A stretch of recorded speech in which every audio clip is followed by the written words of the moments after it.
Imagine standing on the surface of Mars, light on your feet in a gravity a third of the one you were born under, and looking up to find a single pale blue point among the stars. You know exactly what it is.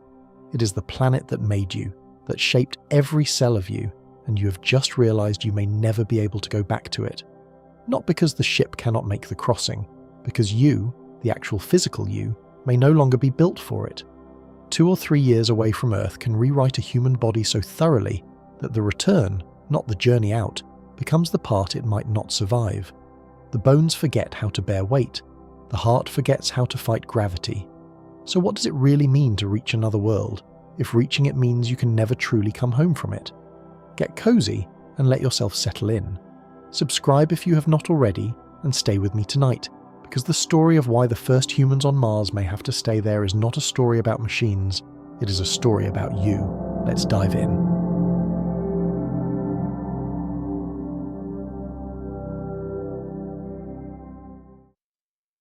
Part 1. The Ticket with No Return. Imagine you are strapped into a seat that is tilted back toward a sky you're about to leave. The straps are pulled tight across your chest. Somewhere beneath you, held apart by nothing but valves and timing, are a few 100 tons of fuel waiting for a single command. You can hear your own breathing inside the helmet. You can feel your pulse in your fingertips, and you are holding, very quietly, a single thought that no traveller in human history has ever truly had to hold before. The ground under this rocket may be the last piece of Earth you will ever touch. Not the last piece of Earth for a while, the last piece of Earth ever. We tend to picture a journey to another planet the way we picture every other journey we have ever taken. You go somewhere, you look around, you come home and you tell people what you saw. That is the shape of every trip in the story of our species, from the first walk over a far hill to the first boat that crossed an ocean, to the first boot print pressed into the grey dust of the moon. You go, and then you return, and the returning is the part that makes it a journey rather than an exile. But a trip to Mars may not have that shape. According to a great deal of what we currently understand about the human body, the people who make that trip may find that coming home is no longer something their bodies can do. And here is the part that catches most people off guard, the part that turns a simple question into something stranger and quieter than they expected. The reason is not the rocket. The reason is not the fuel, or the distance, or some failure of engineering that a cleverer generation will one day solve. We could build the ships, we could pack the supplies, we could in principle get a crew there and back on paper without much trouble at all. The obstacle is the body in the seat. The obstacle is you.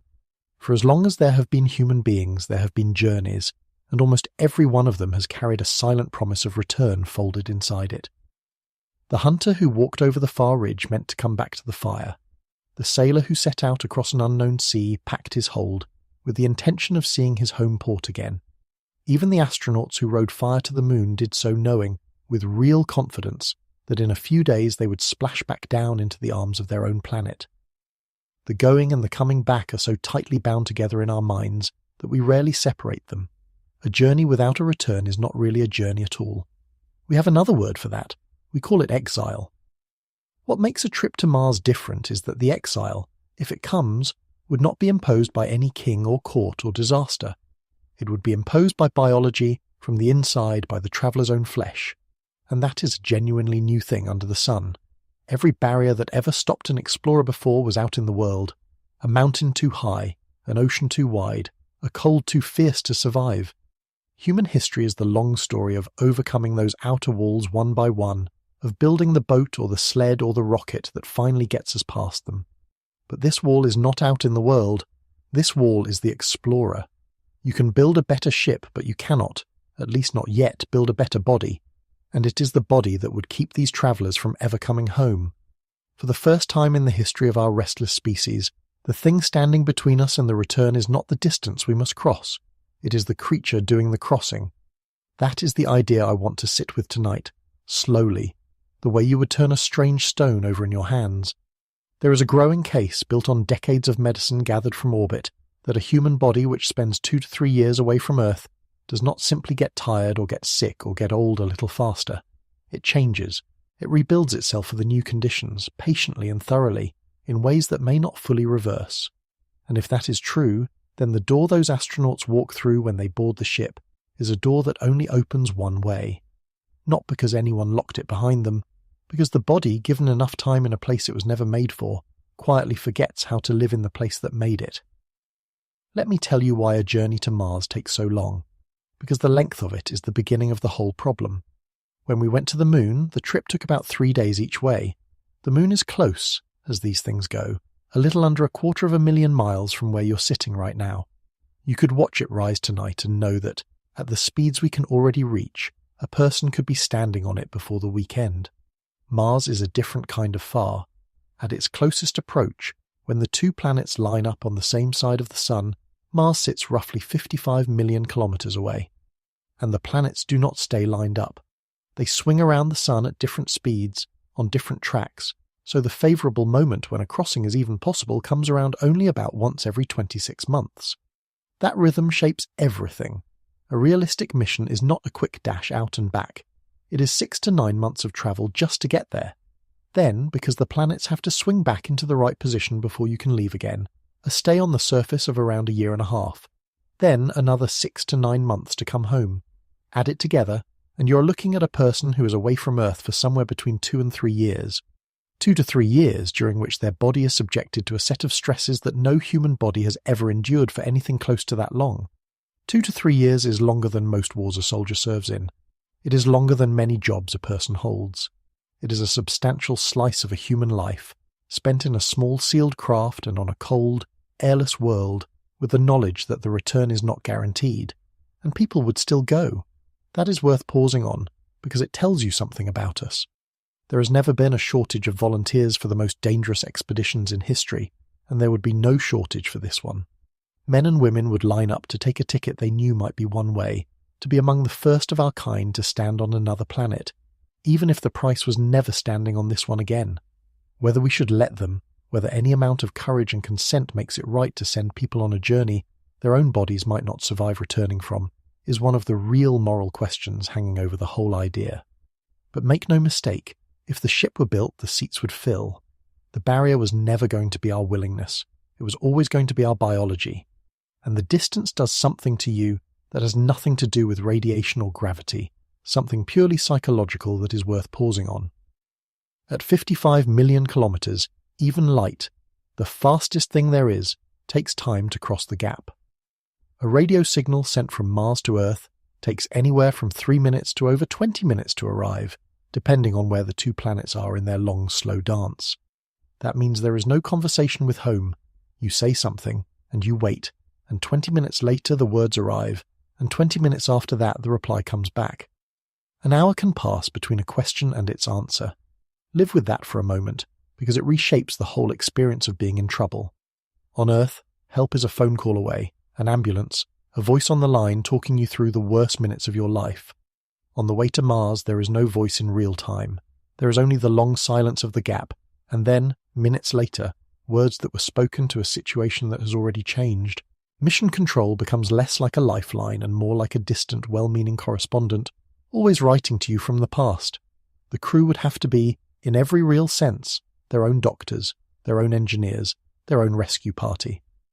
And they would have to be all of that while their bodies were quietly changing beneath them, while the isolation itself pressed on their minds, while the small confined world of the ship became their entire universe for years.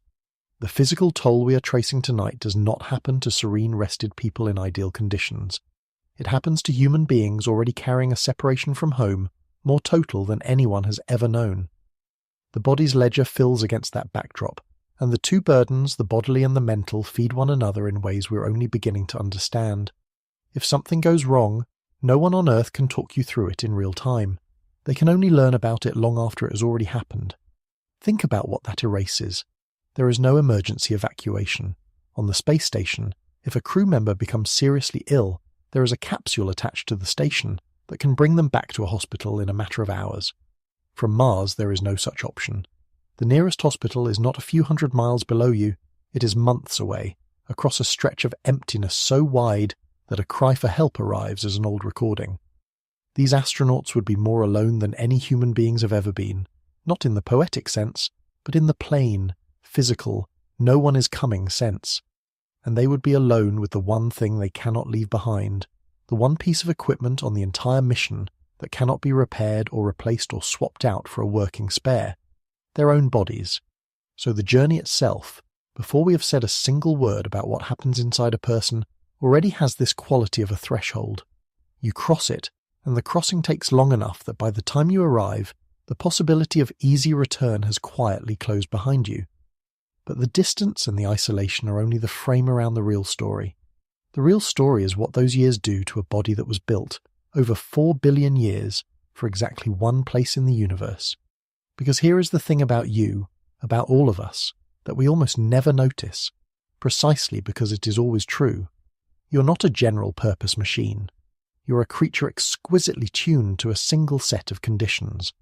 One particular pull of gravity, one particular shield of air and magnetism holding back the radiation of space. And when you take a creature that finely tuned and remove it from the only conditions it has ever known, it does not simply endure. It begins, slowly and without asking permission, to become something else. That is where we're going tonight. Not to the rockets, not to the red dust or the mission patches or the flags. We're going inside the traveller, into the bone and the blood and the muscle, to watch what actually happens to a person on the way to another world. And by the end, I think you will understand why the first humans to reach Mars may have to stay there. Not because we could not bring them home, because their bodies by the time we tried might no longer agree to come. Part 2. The Ocean of Nothing. Let us leave the launch pad behind and go up, past the last wisps of atmosphere, into the place where the sky stops being blue and simply stops. This is where the mission truly begins, in the long quiet stretch between the worlds, and it is worth understanding just how strange this stretch is, because everything that happens to the body starts here. For the first 6 to 9 months the crew is falling. That is the honest word for it. When we say astronauts are weightless, we do not mean that gravity is switched off. Gravity is still there, reaching across the emptiness, gently curving the ship's path. What has happened is that the ship and everyone in it are falling around the sun together, all at the same rate, so there is nothing to press you against your seat, nothing to give your body the sensation of down. You float. Your arms drift up on their own if you let them. A dropped tool does not fall. It simply hangs there in the air beside you, waiting. There is a temptation to envy them that, the lightness, the freedom from the weight we all carry every waking hour. And in the short term it is a kind of joy. But weightlessness is not the absence of a burden. It is the removal of the one steady force that keeps a body in tune, and the freedom you would feel drifting through the cabin is the same freedom a muscle feels when it is no longer asked to work, which is to say, it is the quiet beginning of its undoing. The delight and the damage are, once again, the same thing wearing two faces. Every graceful, floating motion the crew makes is also a small proof that the planet's grip has let go of them, and the body, feeling that grip release, begins at once to let go in return. It looks like freedom. In the early days of any mission, the crew tumbles and laughs and pushes off the walls like children in a swimming pool. But your body is not reading this as freedom. Your body, which has spent every second of its existence pushing against the steady pull of a planet, is reading the absence of that pull as new information, and it begins, almost immediately, to respond. To understand why that response is so serious, you have to understand what a mission to Mars actually asks of the body in terms of gravity, because it is not one change. It is 3, one after another, each one a shock in its own right. First comes this, the near-total weightlessness of the months in transit, where the effective pull on your body is as close to zero as human beings have ever experienced for so long. Then, if the ship arrives and the crew descends to the surface, comes the gravity of Mars itself, which is only about 38% of what you feel on Earth. A person who weighs 150 pounds here would weigh around 57 pounds there. Not zero, but not nearly enough to feel like home. And then, finally, if a return is ever attempted, comes the third change, the hardest one, the full weight of Earth pressing down on a body that has spent years learning to live without it. 0, then a third, then 1 again. Each transition is a jolt to a system that does not like jolts, and the combined effect of all 3, spread across 2 or 3 years, is something that has never been tested on a human being. Not once. Everything we know, every number I am going to give you tonight, comes from a much gentler experiment. It comes from astronauts who spent 6 months, or in a few remarkable cases about a year, aboard the International Space Station, orbiting only about 400 kilometers above our heads, close enough that Earth fills half the sky, close enough that rescue is always a few hours away, close enough that the planet's own magnetic field still wraps around them like a blanket, holding back most of the radiation of space. Hold on to that gap because it matters more than almost anything else I will say. The frightening things we have measured on people who never really left home. They stayed in the shallow water, just off the shore, tethered to the planet by a short line. A Mars crew would swim out into the open ocean for years with no line at all. So when you hear a number tonight, I want you to remember that it is almost certainly a floor and not a ceiling. It is the least the body does, measured under the kindest possible version of the conditions. The real journey is longer and farther and darker in every sense. There is a particular thing that happens on the very first night in orbit that tells you immediately that the body has noticed. On Earth, gravity is constantly pulling the fluids in your body downward, toward your legs and feet. Your heart spends its whole life pushing against that pull, lifting blood up to your brain. Your circulatory system is built around the assumption that up is hard and down is easy. Take the gravity away, and that assumption breaks. The fluids that used to pool in your legs are suddenly free to move, and they move upward into your chest, your neck, your face, your skull. Astronauts feel it happen. Within hours, their faces grow puffy and round, the way your face feels when you hang upside down, or when you have a heavy cold. Their legs, drained of the fluid that gravity used to hold there, grow thin and spindly. The crews have a name for it. They call it puffy head bird legs, and they say it with the dark humour of people describing something happening to their own bodies that they cannot stop. Behind that fullness in the head is a pressure that presses on the eyes, on the brain, on structures that were never designed to be flooded from below. We will come back to what that pressure does, because it turns out to matter enormously. But for now, notice only this.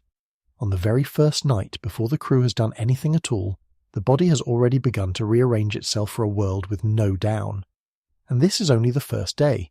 Stretch that first day out into weeks, and then months, and you begin to see the shape of the transit as the crew would actually live it. There is no window to open, no fresh air, no walk outside to clear the head. There is the same recycled air, the same hum of the same machines, the same faces, the same small metal rooms, for the better part of a year. The Earth, at first a great blue world filling the window behind them, shrinks day by day until it is only another point of light among the stars, indistinguishable at a glance from the countless others, and then even that thread to home is, in a sense, gone. Ahead, Mars grows from a reddish star into a disk into a world, slowly, over months. And through all of it, in the quiet, the body does its patient work. That is the thing to hold on to about the transit. Nothing dramatic announces the changes. There is no pain, no alarm, no moment where the crew feels their bones thinning or their hearts shrinking. It all happens silently, beneath awareness, in the background of ordinary days spent floating through routine tasks. An astronaut could feel perfectly fine, could feel, in the strange lightness of weightlessness, even better than fine, right up until the moment they try to use a body that has been quietly rebuilt without their noticing. This is what makes the process so insidious. On Earth, when something is wrong with your body, you usually feel it. In space, the most consequential changes give no warning at all. They are painless, invisible, and constant, and the only way to know they are happening is to measure them with instruments the body itself cannot feel. That is the quiet horror at the centre of this whole story, and I want to name it clearly now so that everything after it makes sense. Nothing that goes wrong with an astronaut's body in space is a malfunction. Nothing breaks. Nothing gets infected by some strange cosmic disease. The body is not failing. The body is succeeding. It is doing precisely what 4 billion years of evolution built it to do, which is to adapt, efficiently and relentlessly, to the conditions it finds itself in. It stops maintaining what it is no longer using. It sheds what it no longer needs. It rebuilds itself to fit the new normal. On Earth, that talent for adaptation is the thing that keeps you alive.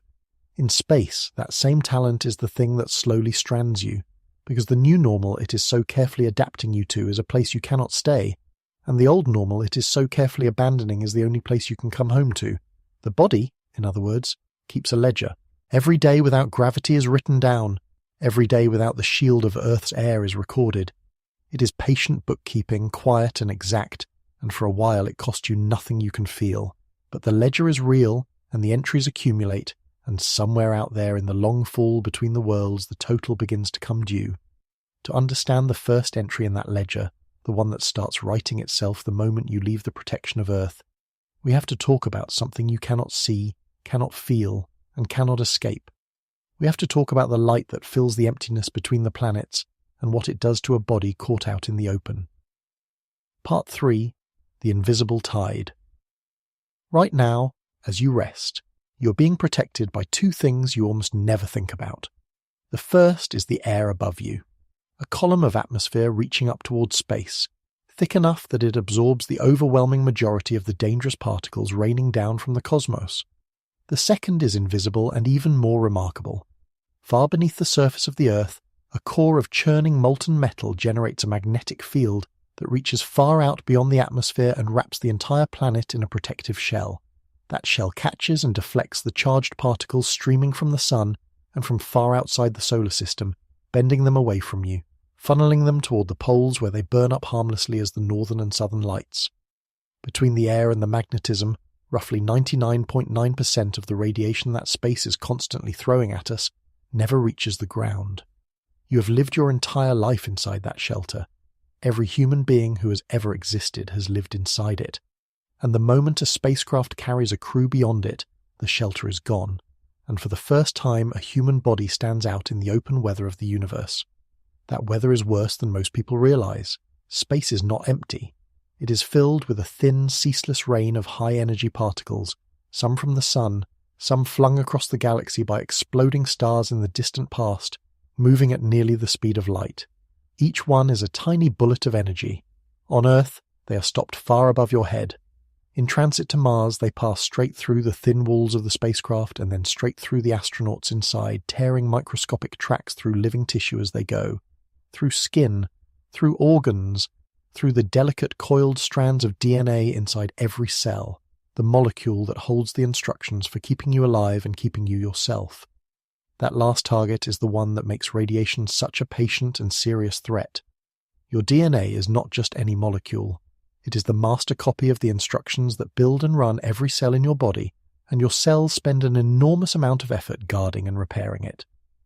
When a high-energy particle tears through a strand of DNA, the cell usually notices and repairs the break quickly and accurately, as it has evolved to do. But not always. Sometimes the repair is imperfect.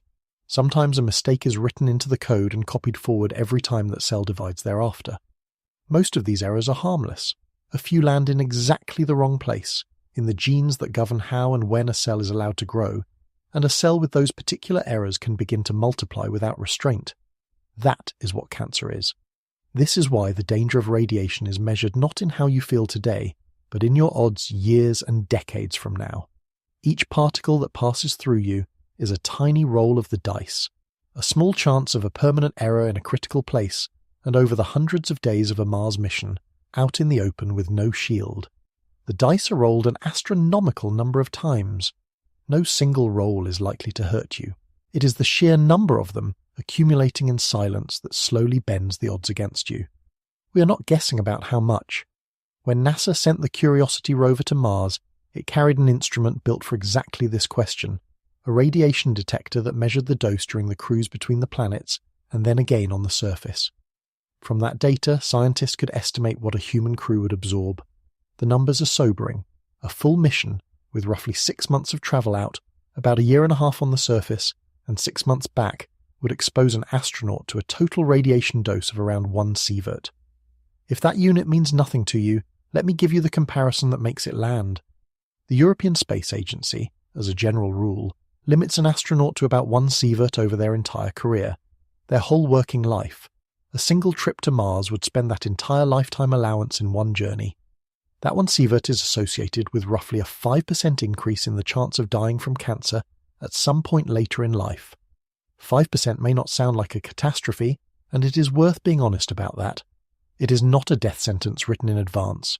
It does not mean the crew falls ill on the way.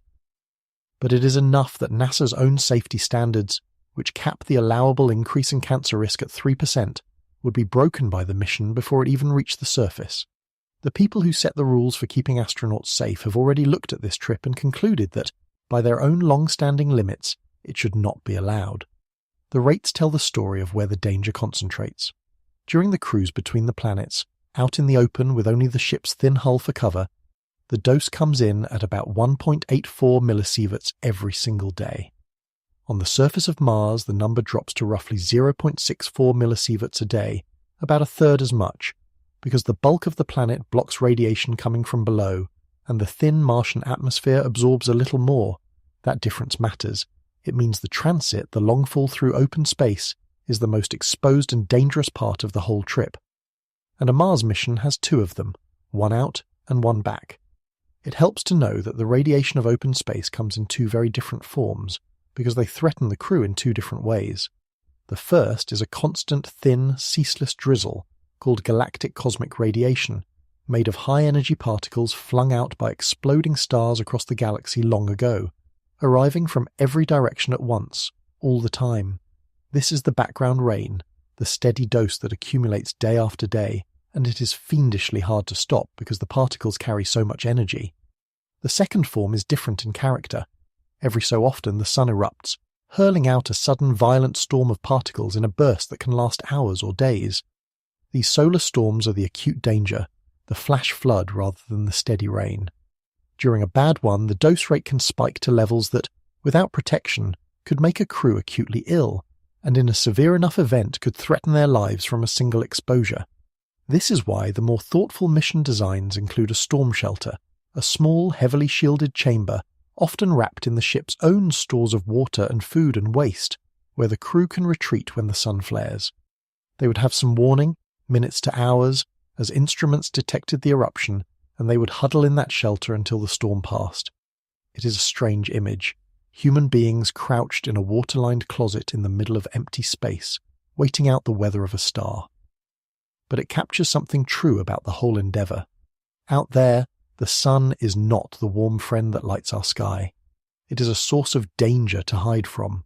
I promised you honesty about the numbers, so let me give you one comparison and then set it in its proper place. People sometimes describe the total dose of a Mars mission as being like receiving hundreds of medical scans or thousands of chest X-rays. In terms of raw energy absorbed, there is truth to that. But the comparison can mislead, because a medical scan is a single, brief, targeted exposure, while the radiation of space is spread across years and comes in a form that tears microscopic tracks through cells, particle by particle. What matters is not that it equals some number of X-rays. What matters is the actual measured consequence, the roughly 5% increase in lifetime cancer risk, the aging of the vessels, the possible harm to the fine structure of the brain. Those are the honest stakes, and they are serious enough without inflating them. The radiation will not kill the crew on the way. It will simply begin, invisibly, the work of making their bodies a little older, a little more damaged, a little less able to fully recover from everything else that is about to happen to them. Now, you might reasonably ask the obvious question. Why not simply wrap the spacecraft in thick shielding, the way we line an X-ray room with lead? It seems like the natural solution, and it is one of the cruelest surprises in this entire field, because it does not work the way your intuition says it should. When one of these high-energy particles slams into a thick, dense material like metal, it does not simply stop. It shatters, breaking apart into a spray of new, smaller particles, a shower of secondary radiation that can, in some cases, be more harmful than the single particle you were trying to block. Piling on heavy armour can actually make the problem worse. The materials that work better are the light, hydrogen-rich ones, water and certain plastics, which absorb the energy more gently without producing those violent secondary showers, which is why some mission designs imagine the crew's drinking water arranged as a shield around their sleeping quarters, or a small heavily protected shelter they can retreat into when the sun throws a sudden storm of particles their way. But there is a limit to how much water and plastic you can afford to launch, and the steady galactic radiation, the kind that comes from all directions all the time, is very hard to stop with anything you could realistically carry. I want to be careful here, because this is exactly the kind of subject where fear runs ahead of the facts, and this channel has never had any interest in frightening you with things that are not true. When scientists looked at the Curiosity data, their conclusion was not that Mars is a death ray that kills on contact. Their actual word was that the radiation environment is manageable. Difficult, serious, right at the edge of what we are willing to accept, but survivable for a mission of this length. Nobody arrives at Mars glowing. Nobody drops dead from a single day's dose. The danger of radiation is not a sudden blow.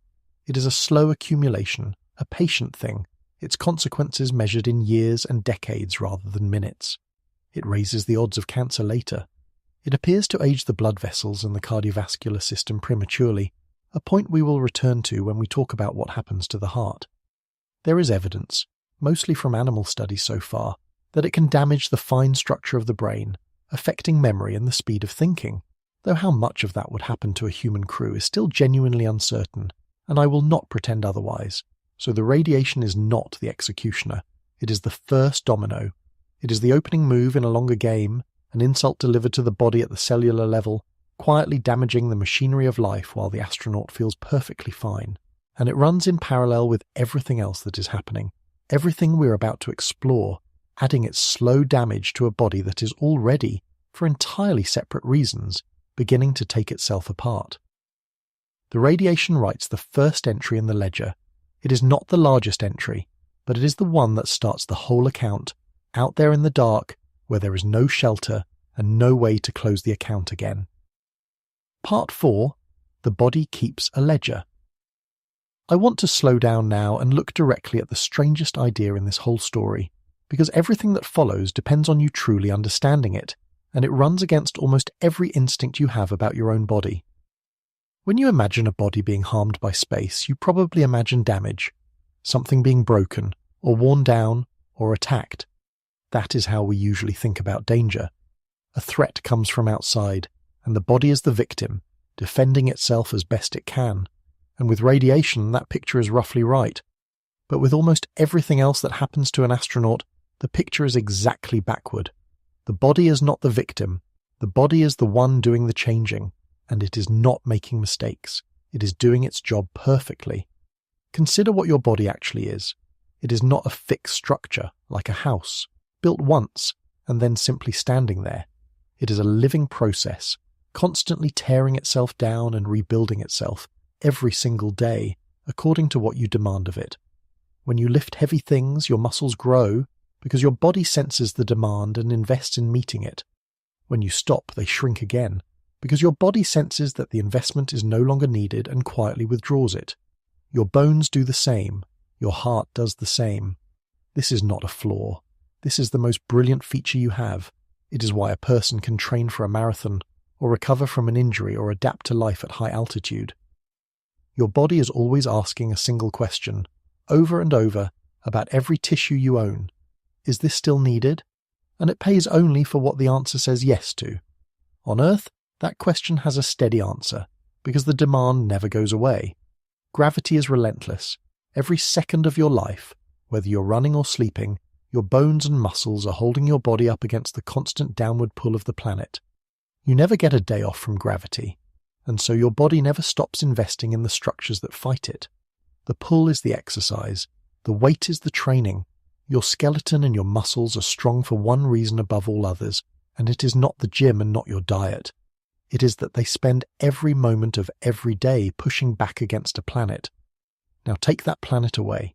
Send the body into the long fall between the worlds, where nothing has weight, where a bone bears no load and a muscle lifts nothing, and the heart no longer has to fight to raise blood against gravity. And ask yourself what your body's brilliant, relentless, cost-cutting intelligence is going to conclude. It runs the same question it always runs. Is this still needed? And out there, for the first time in 4 billion years, the honest answer comes back. No, the strength is not needed. The dense bone is not needed. The powerful heart is not needed. So the body, being efficient, being exactly what evolution made it, begins to stop paying for them. This is the idea I need you to hold, because it is the true center of everything. The changes that happen to an astronaut are not the body failing to cope with space. They are the body coping with space, beautifully, doing precisely what it was designed to do. It is dismantling the very structures that let you stand on Earth, not out of weakness, but out of a kind of ruthless good sense, because in the environment it now finds itself in, those structures really are unnecessary. The intelligence that keeps you alive on Earth is the same intelligence that unfits you for it. The body's genius and the body's betrayal are the same act. We actually see a shadow of this same process here on Earth, without anyone ever leaving the ground, and it confirms that the real culprit is the missing load and not some exotic property of space. When a person is confined to strict bed rest for weeks, kept lying flat so that their bones and muscles no longer have to hold them upright, their bodies begin to waste in strikingly similar ways. The muscles shrink, the bones start to thin, the heart deconditions. Doctors have known for a long time that keeping a patient immobile is itself a kind of harm, that the body reads stillness as permission to release strength it is not using. Weightlessness is simply the most complete version of that signal ever delivered to a human body. It is not that space is poisoning the astronauts. It is that space removes the demand more thoroughly than anything possible on Earth, and the body responds to the absence of demand the only way it knows how. Once you understand this, a great deal that seems mysterious about the body suddenly makes sense, and it is worth appreciating the strange elegance of it even as we register the danger. Your strength is not a possession you own outright. It is closer to a lease, renewed daily, paid for in the currency of use. Stop using a capacity, and the body reclaims the resources it was spending to maintain it, because in the long evolutionary account, carrying strength you do not need is waste, and waste is what kills you when food is scarce. This is why the couch and the hospital bed and the spacecraft all quietly diminish us, each in proportion to how much they relieve us of effort. The astronaut is not being punished by the universe. The astronaut is being efficiently downsized by a body that has concluded correctly that in weightlessness the old strength is an extravagance. The only tragedy is that the body cannot see past its own present moment to the homecoming that will need every bit of that strength back. Think about what that means for the person inside it. You are not being poisoned. You are not being worn away by some external force you could fight or shield against. You are being quietly, competently renovated by your own biology, converted from an Earth creature into something better suited to weightlessness, by the most trusted system you have, the one that has never once failed you in your entire life. Your own body, working perfectly, is what strands you. There is no enemy to fight because the thing doing this is you, and it happens fast. This is the other piece that unsettles people when they first understand it. We are used to thinking of the body changing slowly, bones thinning, muscles weakening, the heart growing less efficient. These are the changes of aging, and on Earth they take decades, a gentle decline spread across the second half of a long life. In space, the same changes unfold not over decades but over months. An astronaut on a long mission ages, in certain specific and measurable ways, at a speed that would take an ordinary person on Earth many years to match. It is aging with the slowness taken out, compressed and accelerated, the ledger filling not line by patient line but page by page. We are, in a real sense, watching a preview of advanced old age played at high speed. The changes that space brings on in months, the thinning bones, the weakening muscles, the stiffening vessels, the failing balance, are recognizably the changes that come for all of us eventually, if we live long enough. Space does not invent new ways for the body to decline. It takes the ordinary decline of a human lifetime and compresses it, running the tape forward at a speed that lets scientists watch, in a single mission, processes that normally unfold across the second half of a life. There is something almost eerie in that. An astronaut in the prime of life can return from a long mission carrying, in certain specific tissues, the signature of a much older person, having aged years in some measurable respects over a matter of months. And then, mostly, they age back down again once they are home, the only creatures who have ever run that particular clock both forward and in part in reverse. So the body keeps its ledger, and the entries are not damage. They are decisions. Sensible, efficient, irreversible-looking decisions, made by a system that cannot tell the difference between a temporary trip and a permanent move, that treats 2 years of weightlessness as the new shape of reality and rebuilds you accordingly. It does not know you are planning to come home. It only knows what it feels, and what it feels is that gravity is over. You were built for a world. Every bone, every fibre, every beat of you was shaped by the particular pull of one particular planet. And the moment you leave that world behind, the body, in its terrible wisdom, begins the long work of building someone new, someone who has never needed Earth, someone who could not, if we are honest about where this is heading, easily go back. To see how that work is done, we have to go down, past the skin and the muscle, into the hard white scaffolding that holds you up. and watch what happens when the body decides that your skeleton is a luxury it can no longer justify. Part 5. The Dissolving Scaffold. Let me take you somewhere you have never been, into a place that exists inside you right now, at this very moment, quietly holding you together. Imagine you could shrink down small enough to stand inside one of your own bones. Not on the smooth outside, but within it, in the living interior most people never picture at all. A bone is not the dry, dead, chalky thing you imagine from a skeleton in a classroom. A living bone is a busy, breathing tissue threaded with blood vessels, wet and warm, and it is under constant construction. There are two kinds of crews working in here, working around the clock for your entire life. One crew tears old bone down, dissolving it away, clearing out material that has grown worn or is no longer arranged where the stresses of your life demand it. The other crew builds new bone up, laying down fresh mineral, thickening the structure exactly where the load is greatest. Demolition and construction running side by side forever. On Earth, in a healthy adult, the two crews are balanced. As fast as one tears down, the other builds and your skeleton stays strong and stable, remade a little every year without you ever noticing. Now stand in that inner space and watch what happens when the gravity goes away. The demolition crew does not slow down. It keeps working at full speed, dissolving old bone, sending the freed minerals out into the bloodstream, exactly as it always has. But the construction crew, the builders, receive a different signal. They sense that the bone is no longer bearing any load, that nothing is pressing on it, that no weight is asking it to be strong, and they conclude, reasonably, by the body's logic, that there is no longer any point in building. So they slow down, they stop laying new material, and now the balance is broken. One crew keeps tearing down while the other has all but quit, and the scaffold that holds you up begins, quietly, from the inside to dissolve. Let me make the two crews a little more real, because the imbalance between them is the whole story. The demolition workers are cells called osteoclasts, which cling to the bone and secrete acid and enzymes to dissolve it away. The builders are cells called osteoblasts, which lay down fresh material to be hardened into new bone. In a healthy adult under gravity, these two are locked in a careful partnership, tearing down and rebuilding the same amount, so that your entire skeleton is quietly replaced piece by piece over the years, without ever growing weaker. It is one of the most graceful balancing acts in all of biology, a structure that stays strong precisely by never staying still. In weightlessness, the balance tips. The dissolving cells carry on, but the building cells, receiving no signal of load, ease off.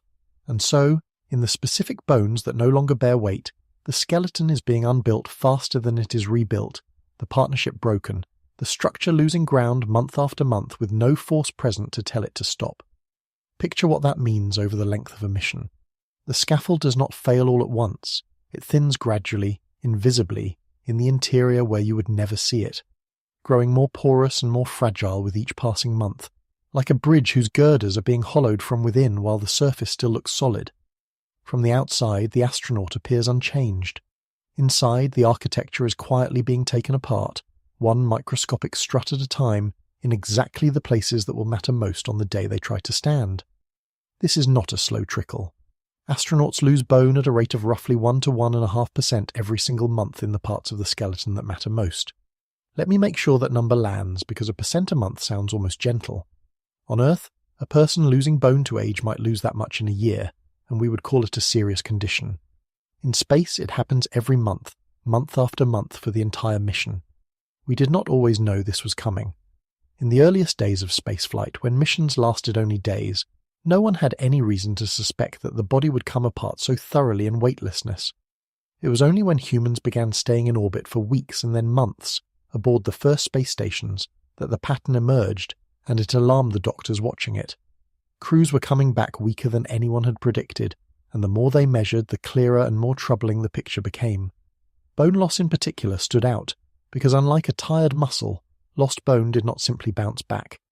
It became one of the central problems of long-duration spaceflight, the thing that every space station since has been, in part, a laboratory for studying. Decades of that research is exactly what lets us say, with some confidence, what a Mars crew would face, and all of it points the same way. The longer you stay, the more you lose, and the weight-bearing bones, the ones built to carry you against a planet, lose the most, because in weightlessness they are the ones with the least left to do. And it does not strike the skeleton evenly. It concentrates in exactly the wrong places, the weight-bearing bones, the ones whose whole job is to hold you upright against gravity, the hips, the long bones of the thigh, the pelvis, the lower spine. The very architecture you would need more than anything to stand and walk on Earth again is the architecture the body is most eager to abandon, precisely because in weightlessness those bones are doing the least. Now, you may have heard a frightening version of this, a claim that astronauts on a long mission could lose half their bone, that a person in their 30s could come back with the skeleton of someone gravely ill and elderly.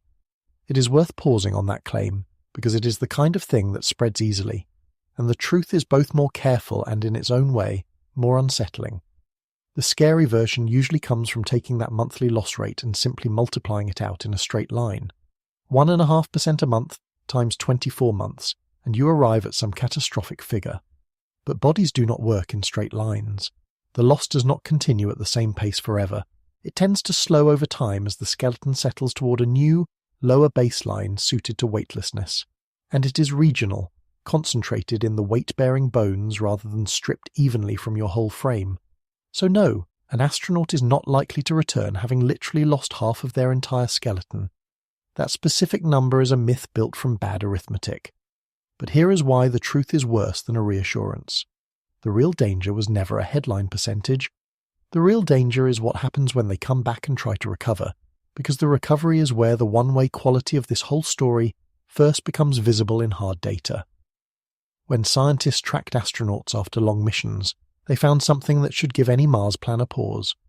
A full year after returning to Earth, only about a third of astronauts had regained the bone density in their hips that they had before they left. Only about a third. For the spine, it was a little under half.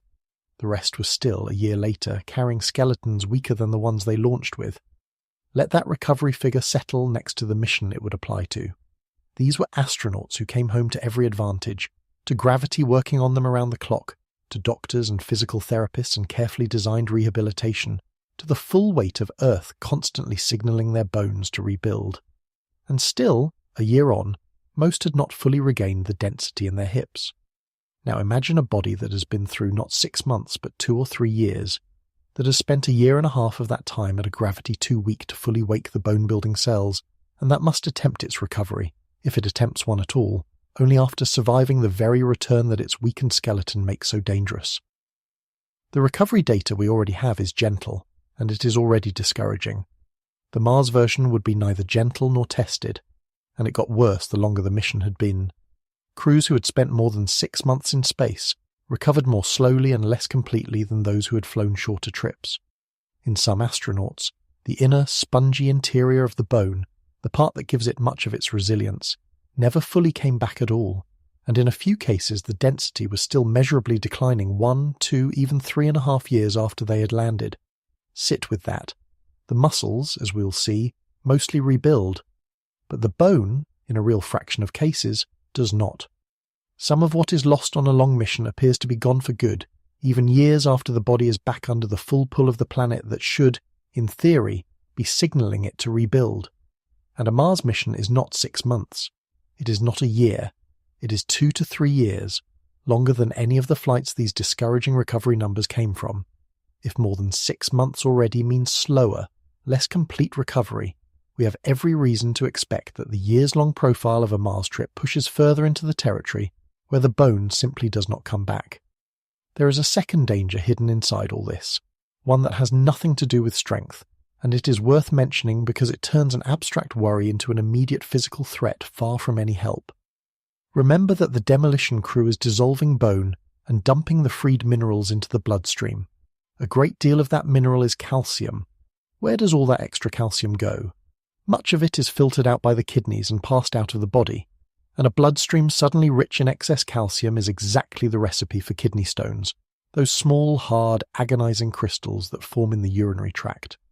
On Earth, a kidney stone is a miserable experience and a trip to the hospital. On a spacecraft halfway to Mars with no hospital within months, a severe kidney stone stops being an inconvenience and becomes a genuine emergency. A small piece of your dissolving skeleton lodging somewhere it should never be, in a place where no one can help you pass it. Imagine the reality of that on the ship.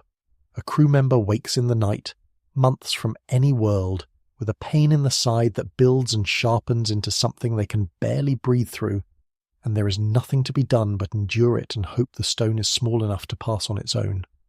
The very calcium that once made their skeleton strong, dissolved out of them by weightlessness and dumped into the blood, has crystallized somewhere it must never be. It is a small, sharp reminder that these changes are not distant statistics.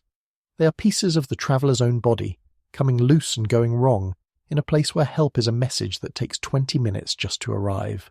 So the scaffold dissolves, quietly, from the inside, in exactly the places you would need it most, at a pace that the body is in no hurry to reverse. This is the first great entry in the ledger, and it is the one that may never be paid back. But bones do not move you. Bones only hold the shape. To actually stand, to walk, to lift your own body against the weight of a world, you need the engines that pull on those bones, and those engines are fading just as fast. Part 6. The fading engine. Your muscles are the most honest tissue you have. They keep no secrets and they carry no sentiment. They are at every moment exactly as strong as the demands you have recently placed on them, and not one bit stronger. This is why they respond so quickly to training, growing within weeks when you ask more of them, and it is why they respond just as quickly to the opposite, melting away within weeks when you ask nothing. In space, the body asks almost nothing of them, and they answer with astonishing speed. The numbers here are stark. After just 3 to 6 months in orbit, astronauts can lose 20 to 30% of the cross-sectional area of their muscles and 10 to 15% of their strength. Picture that. Nearly a third of the thickness of a muscle gone in the time it takes to change seasons on Earth. And once again, the loss is not spread evenly across the body. It falls hardest on a very particular set of muscles, and understanding which ones and why tells you everything about what is really happening. There is a muscle buried low in your calf called the soleus. You have almost certainly never thought about it, and that is precisely the point. The soleus is not a muscle you use to jump, or to sprint, or to do anything dramatic. The soleus is an anti-gravity muscle. Its quiet, constant, lifelong job is to keep you standing up. Every moment you're on your feet, without any conscious effort at all, the soleus and muscles like it are working, holding your body upright against the pull of the planet, making countless tiny adjustments to keep you from toppling over. They are the unsung machinery of simply being a creature that stands, and because they work by fighting gravity, they are the muscles that lose the most when gravity disappears. The soleus can shrink by around 20% on a long mission. Calf muscle overall has been measured shrinking by around 13% in as little as 17 days. 17 days, barely more than 2 weeks, and an eighth of the muscle is already gone. To feel how fast that is, compare it to anything you know about getting out of shape on Earth. If you stopped exercising entirely tomorrow, it would take many weeks before you noticed a real loss of muscle, and even then it would be gradual, because on Earth you never truly stop using these muscles. Simply standing and moving through a day under gravity is a constant low-level workout you never clock out from. In weightlessness there is no such baseline. A muscle can go from full use to almost none in an instant, and it responds to that cliff edge of disuse with a speed that has no equivalent in ordinary life. It is not only the legs. The muscles that run along the spine, the inner core muscles that hold your posture and keep you upright in a chair, also fade, because in weightlessness there is no posture to hold.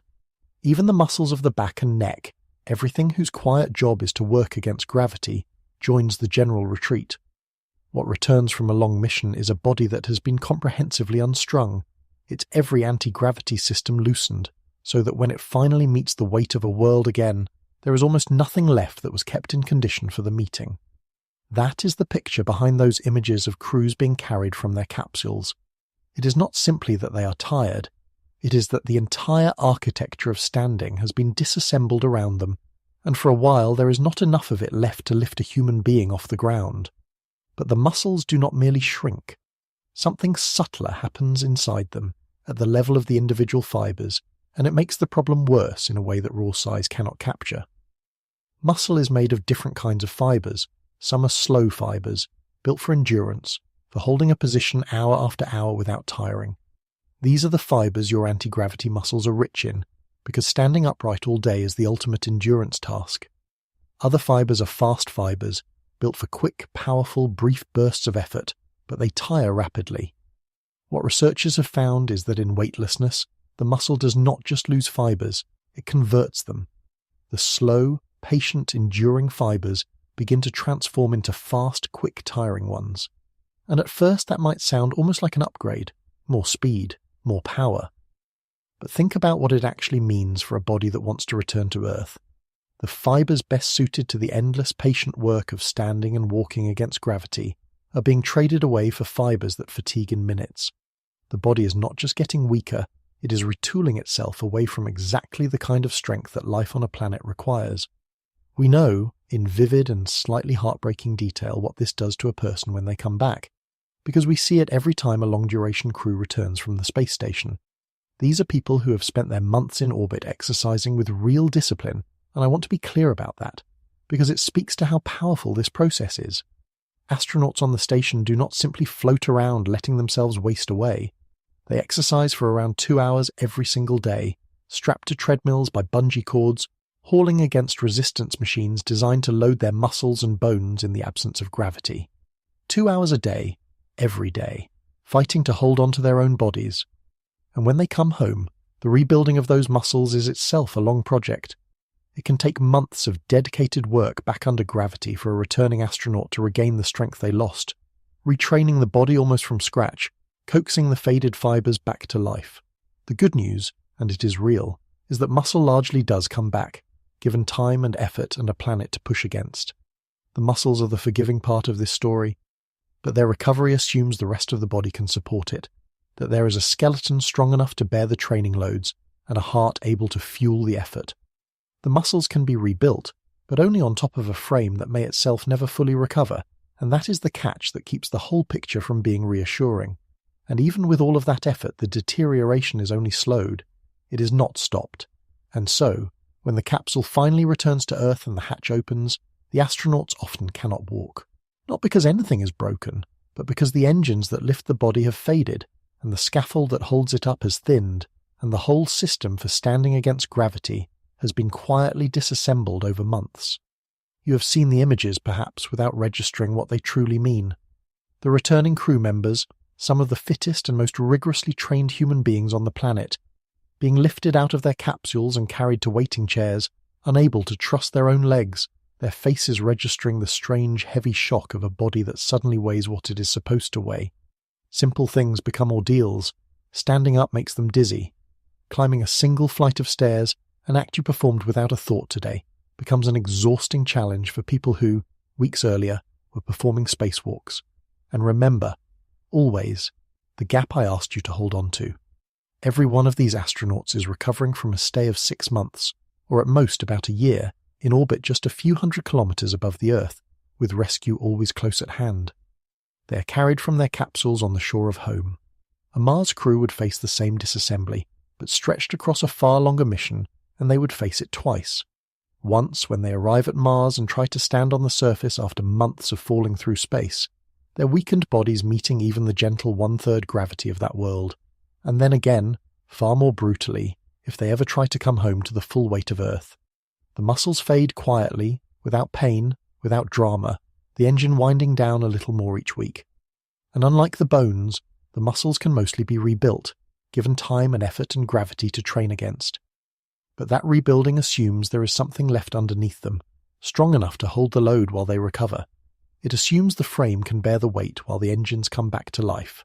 And there is one more engine we have not yet discussed, the most important muscle in your entire body, the one that cannot take a single day off, the one that is quietly resizing itself for a world with no down, even as you sit here now. Part 7. The Pump That Forgets. Of all the muscles in your body, one never rests. It has been working since before you were born, since a few weeks after you were conceived, and it will not stop until the day you die. It beats roughly once every second, day and night, whether you're awake or asleep, whether you're thinking about it or, as almost always, you're not.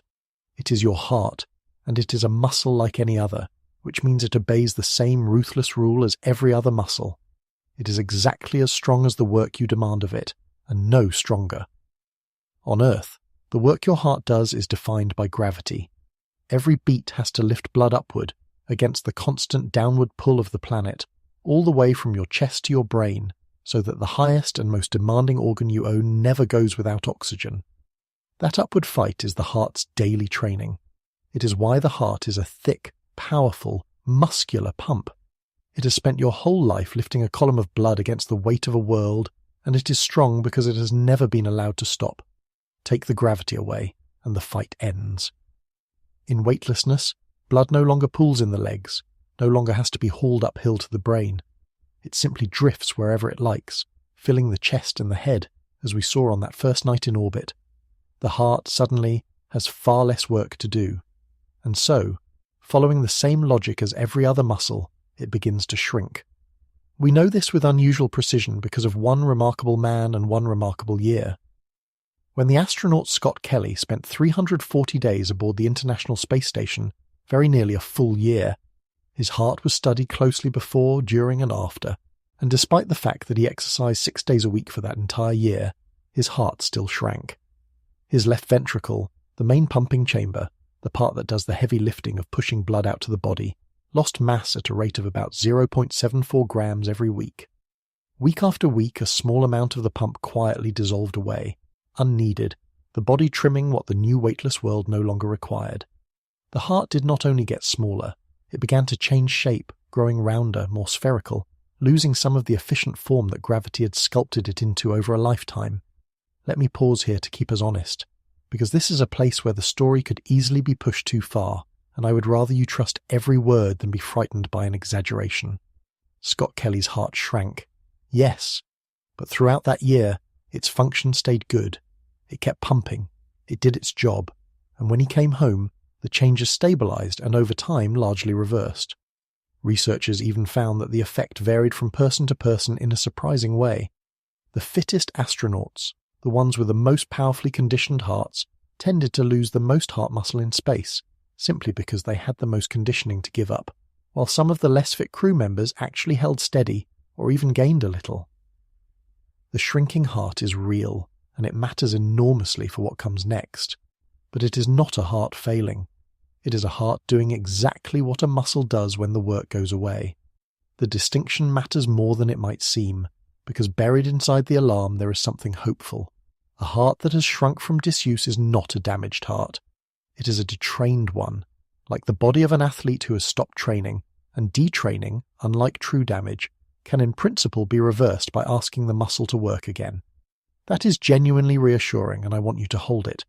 The catch, the thing that keeps it from being a full reassurance, is that asking the heart to work again means putting it back under a gravity it may no longer be able to handle, and that test comes all at once, in the single hardest moment of the whole trip, rather than gently over a training season.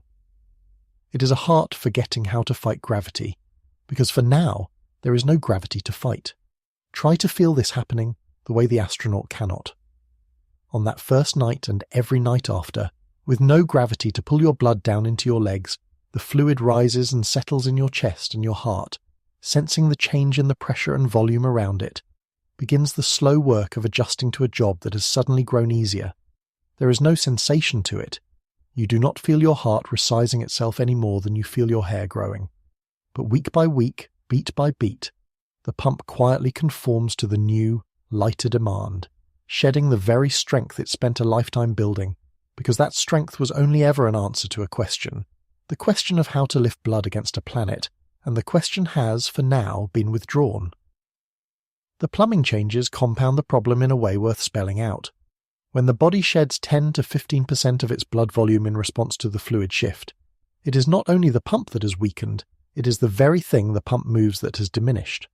So a returning astronaut faces a double deficit at exactly the wrong moment, a smaller, rounder, weaker pump, and less blood for it to push. Stand such a person up under full gravity, ask that reduced system to suddenly lift blood to a brain that is once again high above the heart, and it simply cannot keep up. The blood drains downward, the brain dims, and the world goes grey. It is not weakness of will or lack of courage. It is a system, beautifully retuned for weightlessness, being asked to do a job it has spent years unlearning and failing in the most literal way to rise to the occasion. Alongside the shrinking, the whole plumbing of the body recalibrates. Remember that in weightlessness the fluids shift upward, and the body, sensing what it reads as too much fluid crowding the chest and head, decides to get rid of the excess. It sheds water. Blood volume itself, the total amount of blood circulating through you, can drop by 10 to 15%.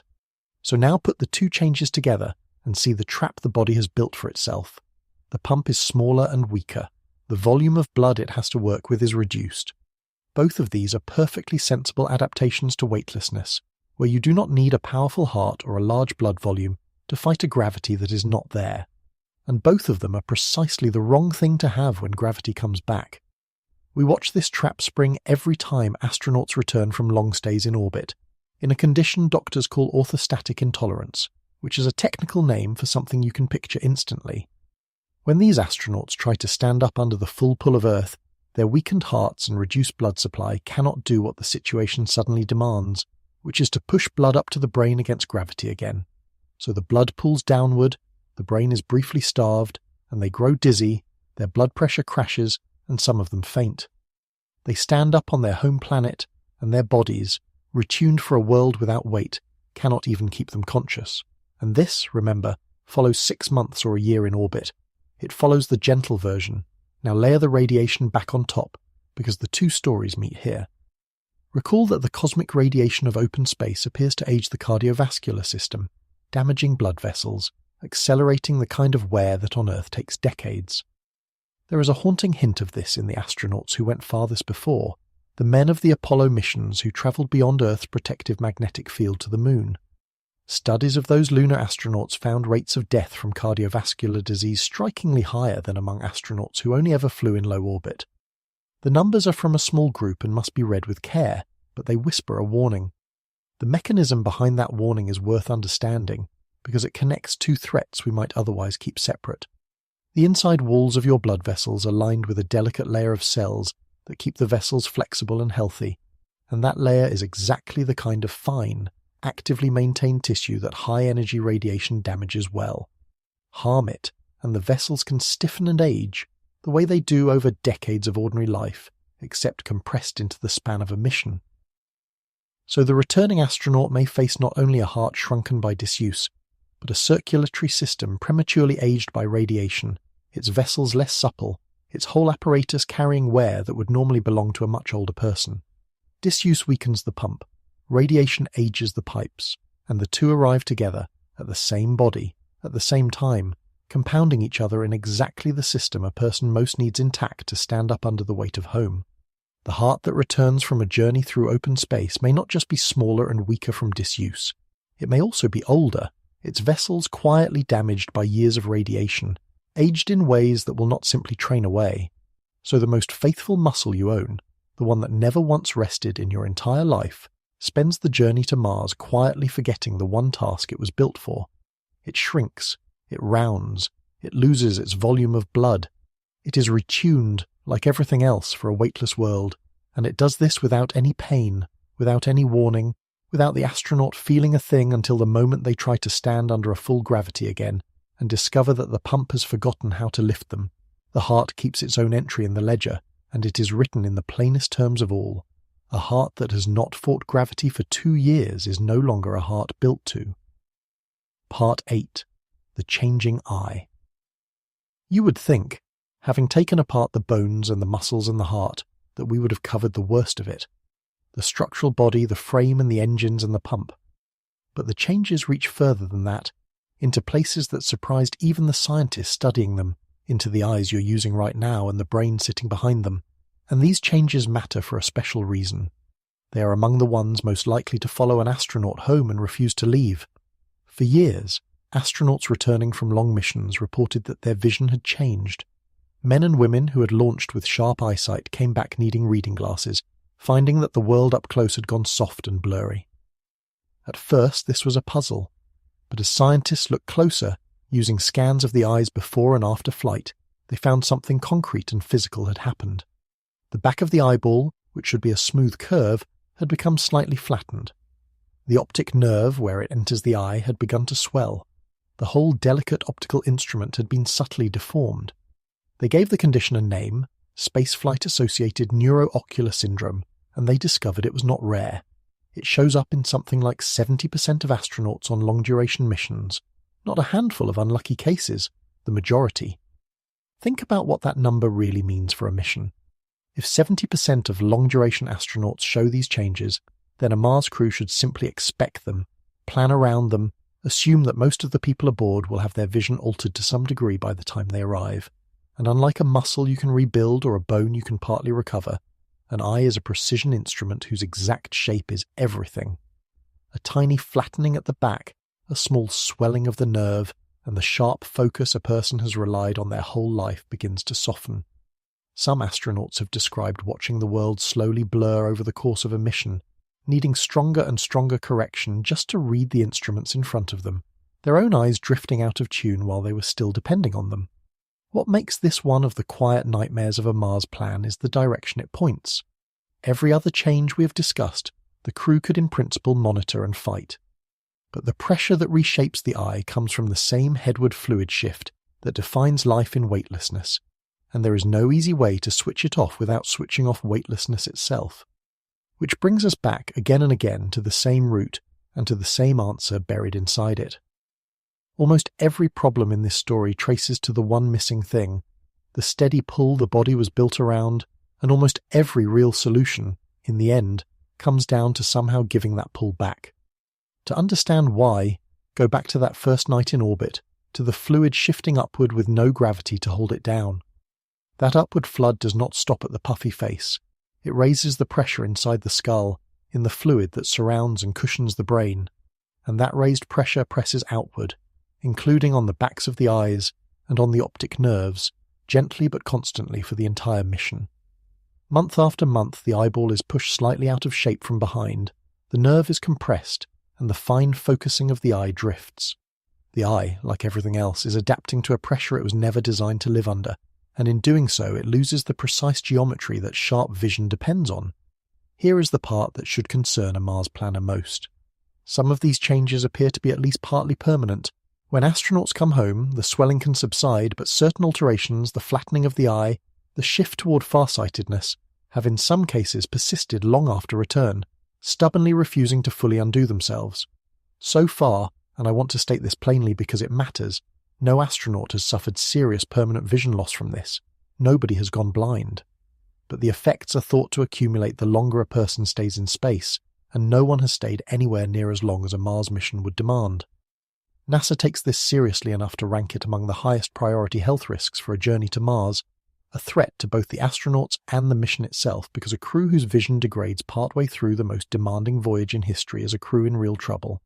And behind the eye sits the brain, which does not escape either.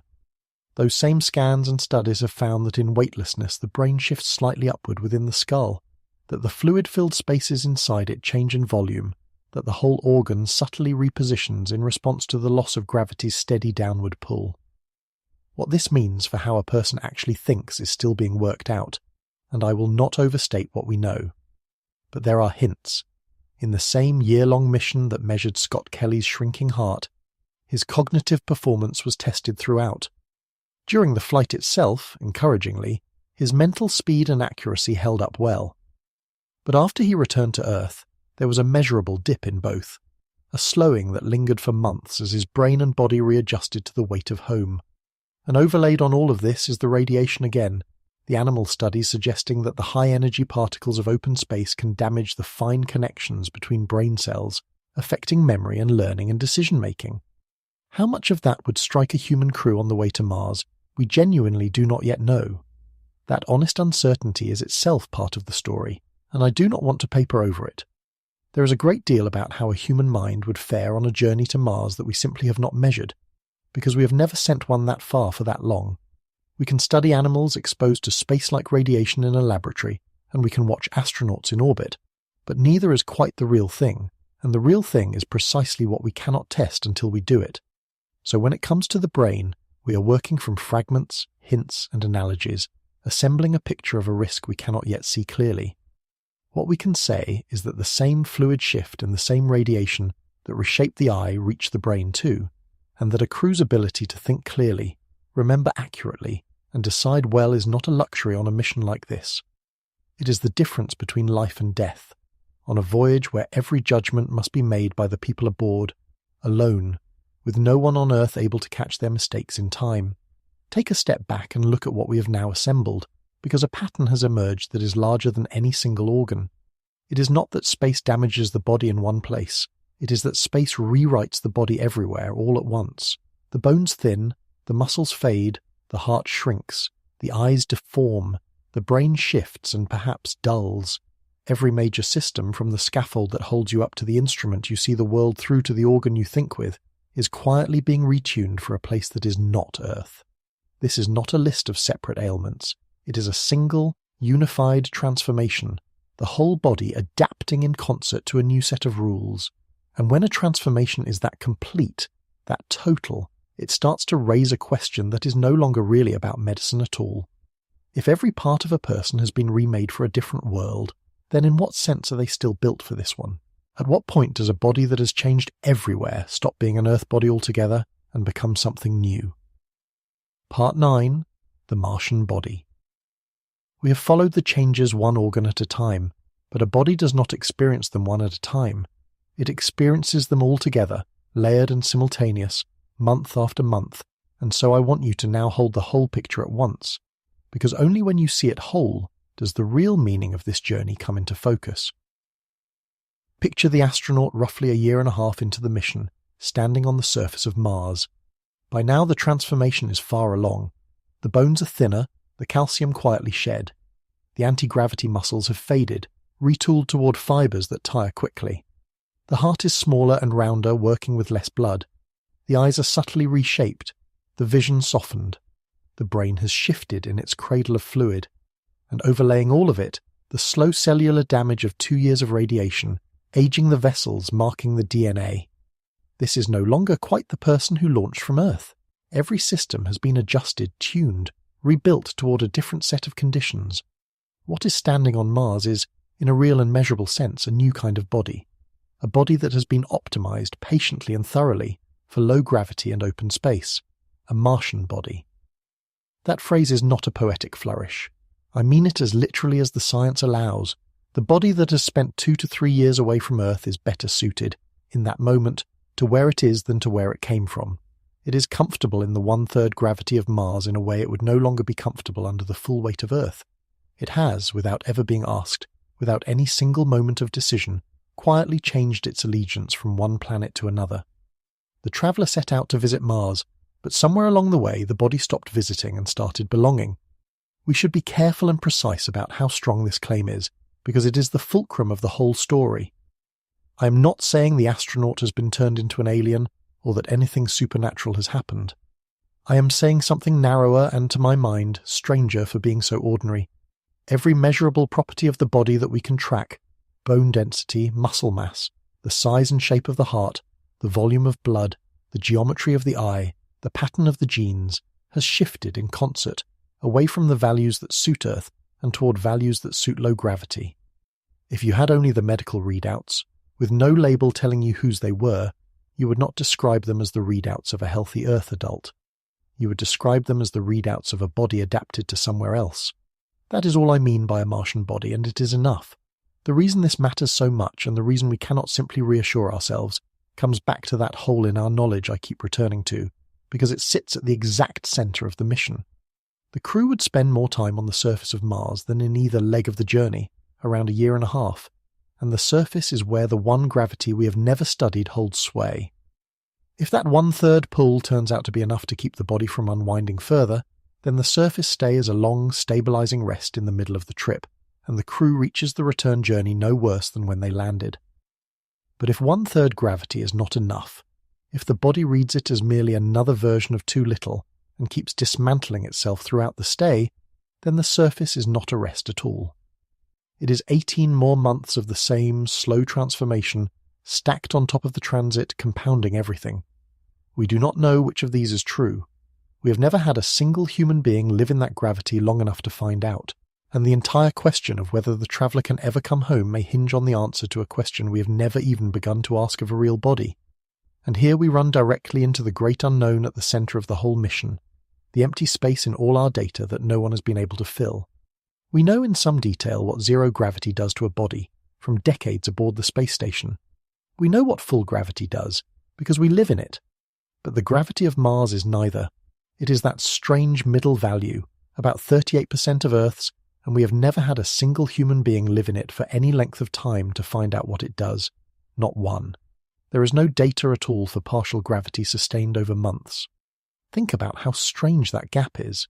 We have poured decades and fortunes into understanding weightlessness, because that is where our astronauts have lived. We understand full gravity intimately, because we are standing in it. But the gravity of the Moon, the gravity of Mars, every value between nothing and everything, is a blank page. No human has ever spent a month at a third of their weight, or a sixth of it, and had their bones and heart measured before and after. So the single environment where a Mars crew would spend the largest share of the entire mission is the one environment for which we have not a single data point about the human body. We would be sending people to live for a year and a half in a condition we have never once studied, and hoping it treats them kindly. So we do not know whether that year and a half on the Martian surface would halt the body's deterioration, or merely slow it, or barely touch it. It is entirely possible that 1/3 gravity is enough to keep the body from getting much worse. It is equally possible that it is nowhere near enough, that the body keeps unwinding on the surface almost as if it were still weightless. That blank space, that total absence of knowledge about the very environment where the crew would spend the most time, is one of the widest holes in our understanding of this entire endeavour. We do have one precious data point about the return journey, one real human story that stands in for all the numbers, and it is the year that Scott Kelly spent in orbit while his identical twin brother Mark stayed on Earth. Two men with the same genes, one in space and one on the ground, a natural experiment of extraordinary rarity. When Scott came home, scientists compared the brothers in exhaustive detail, and what they found is the closest thing we have to an answer about whether the body can come back. It is a mixed and fascinating answer, and it is worth telling honestly, because it cuts both ways. The power of studying the Kelly twins lies in what having a genetic double on the ground lets you rule out. Normally, when an astronaut comes back changed, you cannot be fully sure how much of the change was space, and how much was simply a year of getting older, or a year of stress, or the particular quirks of that one person's biology. With Scott in orbit and Mark on Earth, two men with the same genes living the same year, scientists had a rare, clean comparison. Whatever differed between them at the end could be traced with real confidence to the one great difference in their year, that one of them had spent it off the planet. It is one of the most valuable natural experiments in the history of space medicine, and it is also, tellingly, a sample of exactly one. That is how thin our data is. The single best window we have into what a long stay in space does to a human body, and what recovers afterward, comes down to one man, 1 year, one comparison. Everything we are trying to predict about a 2 to 3 year journey to Mars, we are extrapolating from that, and from a handful of other long missions, out toward conditions none of them ever reached. Most of what changed in Scott Kelly reversed. This is the hopeful half, and it is real. The way his genes were being expressed, the patterns of which were switched on and off, had shifted enormously in orbit, and after he returned to Earth, the great majority of those changes, more than 90%, drifted back toward normal within about 6 months. His telomeres, the protective caps on the ends of his chromosomes that are tied to cellular aging, had actually lengthened in space in a way no one expected, then dropped back down once he was home, and within 6 months had largely settled to an ordinary length. The body, this suggests, has a powerful pull back toward its baseline. Given time under gravity, much of what space rewrites, it rewrites back, but not all of it. That is the other half, and it is the half that keeps this an open question rather than a solved one. A small fraction of the gene expression changes, around 7%, had still not returned to normal 6 months after he landed. Some of the interior bone loss, as we have seen, does not fully recover in many astronauts even after years, and the dip in his cognitive speed and accuracy lingered for months after his return. The honest summary, in the words of the researchers themselves, is that most of what changed came back, and a measurable fraction did not. The body is more able to recover than the darkest predictions feared, and it is less able to recover than we would need it to be to call a Mars round trip safe. So the ledger comes due, and the accounting is genuinely uncertain. Some entries are paid back in full, the muscles rebuilt, the gene expression reset, the telomeres restored. Other entries are paid back only in part or not at all, the bone that never quite returns, the small fraction of changes that persist, and all of that comes from missions of 6 months to a year on people who never left the shelter of Earth's magnetic field. The Mars profile is longer, farther and stranger, and it stacks a second brand new variable on top, that year and a half at a gravity we have never tested. The traveller who set out has, by the end, become a body built for a different world. Whether that body can ever be built back into an Earth body is the question everything has been building toward. And the only way to find out is the one test no one has ever run. You would have to bring that Martian body home, set it down under the full weight of the planet that made it, and see whether it could stand. Part 10. The Weight of Home. So, let us do exactly that. Let us imagine the return, the moment the whole mission has been pointing toward, the homecoming.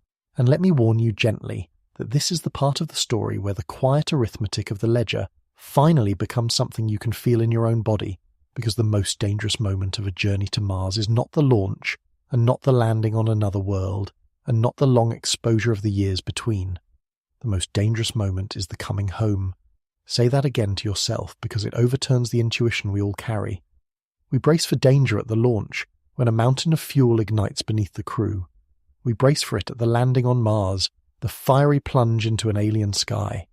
We imagine the long exposure of the years between as the slow hazard, and all of those are real. But the sharpest single danger, the moment when a body might simply fail to cope, is the one that looks like a happy ending, the return to Earth. It is the homecoming that could break them, not the leaving.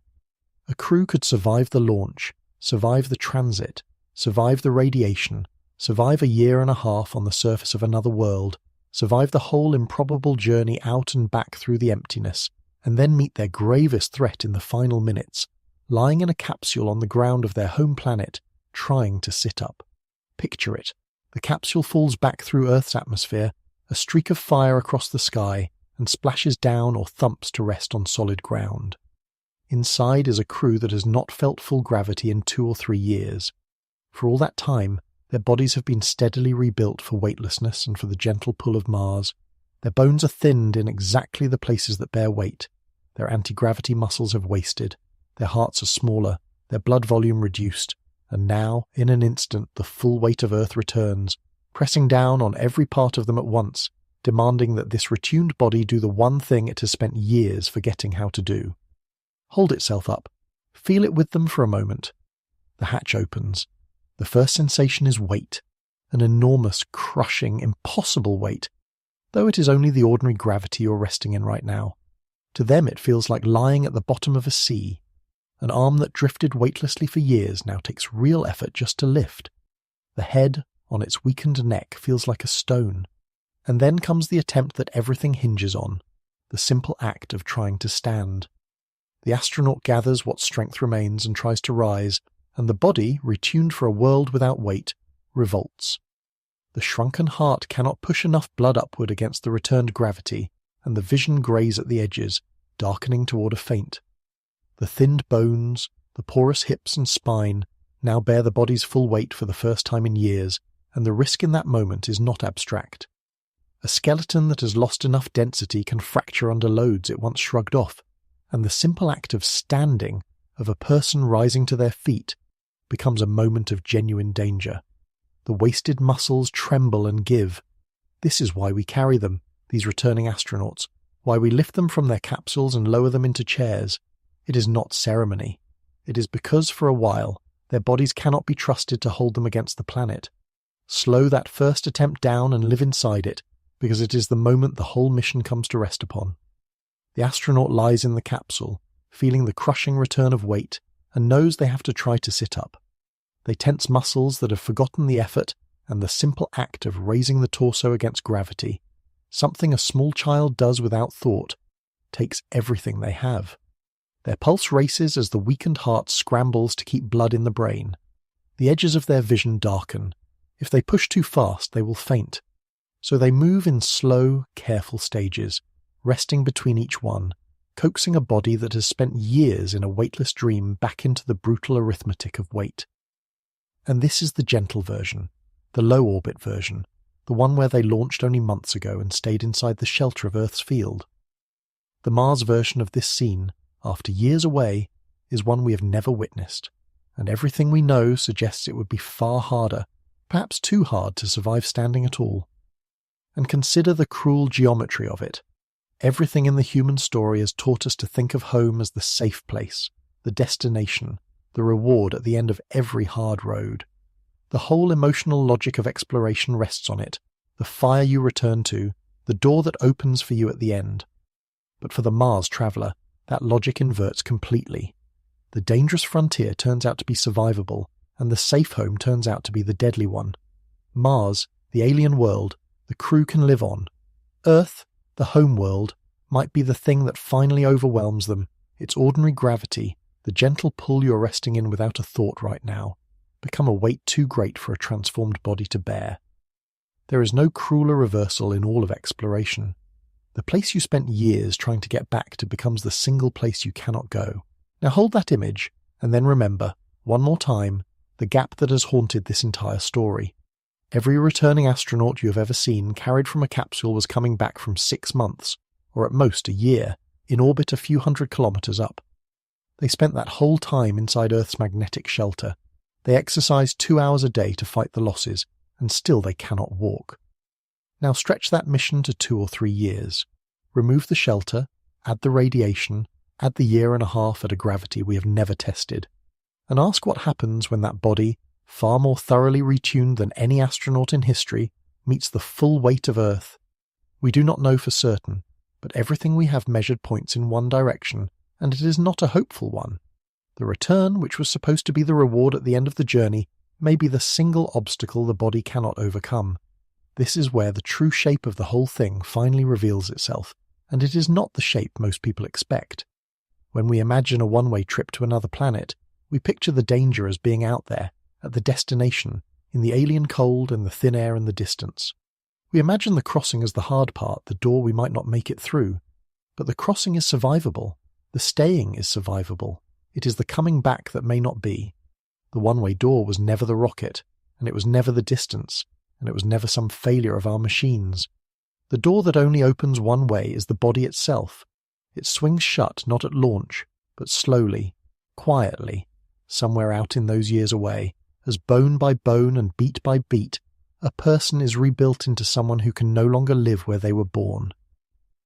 By the time they might try to come home, the door has already closed behind them, and it closed so gently that no one heard it, not even the person walking through it. And so we arrive at the hard heart of the title, the reason the first people to walk on Mars may never come back. Not because we abandoned them, not because we could not build a ship to carry them home, but because home, by the time they tried to return to it, might be the one place their transformed bodies could no longer survive. Earth, the planet that made them, that shaped every cell of them across 4 billion years, could become the one world they cannot set foot on. The cruelest possible inversion of the word return. Yet before we let that verdict stand, before we close the book on these travellers and leave them stranded on a red world under a pale distant sun, honesty demands that we ask the other question, the hopeful one, the one the twin study cracked open. How much of this actually comes back? Because if the body can heal, if the ledger can be paid, then the door might not be locked after all. And the answer to that question is not as dark as the fear would have you believe. Part 11. What comes back and what doesn't. I have spent this whole journey building a case that sounds like a sentence, and now I want to take it apart with the same care I built it, because the honest truth is more open and more interesting than the fear. This channel has never been in the business of frightening you with a conclusion the evidence does not support, and the conclusion that a Mars traveller can never, under any circumstances, come home is not something the science actually proves. It is a possibility, a real, serious, unsettling possibility. But it is not a certainty, and the reasons it is not a certainty are worth as much of your attention as the reasons it might be true. Start with the most important fact, the one it would be dishonest to bury. Astronauts come back. They do it all the time. Every single one of those crew members carried from their capsules, dizzy and weak and unable to walk, recovers. Over days their balance returns. Over weeks their strength climbs back. Over months their hearts rebuild. Their blood volume restores. Their muscles rebuild the mass they lost. There was a Russian physician named Valery Polyakov who spent about 437 days in orbit in a single stay, more than 14 months, longer than the transit to Mars, and he walked away from his capsule deliberately, on his own 2 feet, because he wanted to prove that a human being could endure the journey to Mars and still stand at the end of it. The body's pull back toward its baseline is powerful and real. Given time and gravity and work, most of what space takes, it gives back. The twin study, which we looked at earlier, is the best map we have of what returns and what lingers, and its overall message leans toward hope. More than 90% of the gene expression changes that space wrote into Scott Kelly reversed within about 6 months of his return. His telomeres came back to normal length. His body, given half a year under gravity, undid the great majority of what a year in orbit had done. That is not the profile of a permanent, irreversible transformation. That is the profile of a body that bends dramatically and then springs most of the way back. And we are not helpless in the face of the parts that resist. This is the piece the fearful version of the story always leaves out. Everything we have measured on bodies that were fighting back with fairly crude tools, and better tools are coming. Consider what astronauts already do. They exercise around 2 hours a day, and it is not gentle exercise. They strap into resistance machines that let them lift heavy loads even in weightlessness, machines specifically designed to load the bones and muscles that would otherwise fade. That regimen does not stop the losses, but it slows them substantially, and it is the reason returning crews recover as well as they do. Now imagine a Mars ship with even better versions of those machines, and a crew whose entire mission depends on staying strong. There is a drug angle too, a class of medicines called bisphosphonates, already used on Earth to treat the bone-thinning disease of aging, has been tested on astronauts, and it measurably reduces the bone they lose in orbit. Pair those drugs with the exercise, and the skeleton holds up better than either alone. And beyond drugs and machines lies the most powerful countermeasure of all, the one that would attack the root of the entire problem rather than its symptoms: artificial gravity. If the body falls apart because it has lost its fight against gravity, then give it gravity back. Spin part of the spacecraft, or tether 2 sections together and rotate the whole assembly, and the outward push of that spin can mimic the pull of a planet, pressing the crew's feet to the floor, giving their bones and muscles and hearts something to work against again. We have not yet built such a ship, and there are real engineering challenges in doing it. But there is no law of physics against it. It is a matter of will and money and time, not of impossibility. It is worth dwelling on how completely artificial gravity would change this story, because it is the one countermeasure that attacks the root rather than the branches.